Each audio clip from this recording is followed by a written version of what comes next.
Hello guys, मैं आज new blog लेके आया हूँ आपके लिए।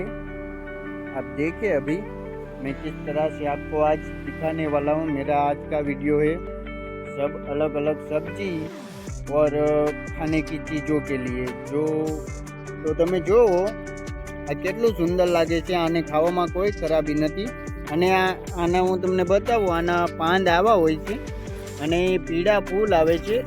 આ છે ફૂલ, દેખાય છે ને, આને ફૂલ કહેવાય।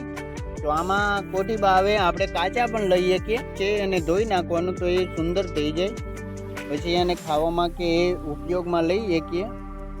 તો અત્યારે હું ચાલો તમને બીજું બતાવું છું, કદાચ હોય તો।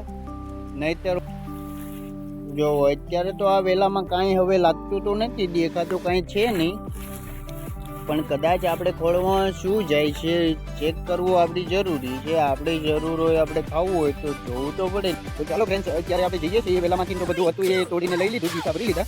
હવે અત્યારે આપણે જાવી છીએ બીજા વેલામાં, એને કારેલું કહેવાય, એ પણ આપણે વાવવાની જરૂર નથી હોતી, એ આપોઆપ ઉગી જાય છે। તો અત્યારે આપણે જાવી છીએ, ત્યાં પગવામાં થોડીક વાર છે, ત્યાં જઈને હું તમને બતાવું કે કેવા કારેલા હોય। આપણે જે વાવીને ખાઈએ એ કારેલામાં ને આમાં બહુ ફેર આવે। એ કારેલા હોય એ લાંબા હોય છે ને મોટા હોય છે, અને આ કારેલા હાવ ઝીણા હોય છે અને ગોળ હોય છે।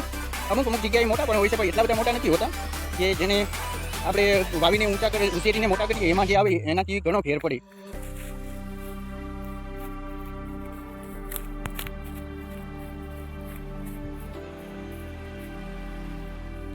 ચાલો આપણે ફ્રેન્ડ્સ આવી ગયા છીએ આ બીજા વેલામાં। એ વેલામાં તો આપણને કાંઈ દેખાણું તો નહીં, પણ આ વેલામાં કદાચ આ રહ્યું, જો આ જો બે। ચાલો હું તમને અત્યારે કાંઈ ખાવામાં તો લેવાના નથી, પણ હું તમને બતાવું છું તમારા માટે સ્પેશિયલ। તો જોઈ શકો છો કેટલા નાના છે, કેવા ગોળ ગોળ છે। જુઓ, આને કારેલા કહેવાય। આને અંદરથી બિયા કાઢીને અંદર આને કાપીને પણ બનાવી શકીએ, અને આની અંદર જે ચણાનો લોટ આવે ને એ નાખીને પણ બનાવી શકીએ।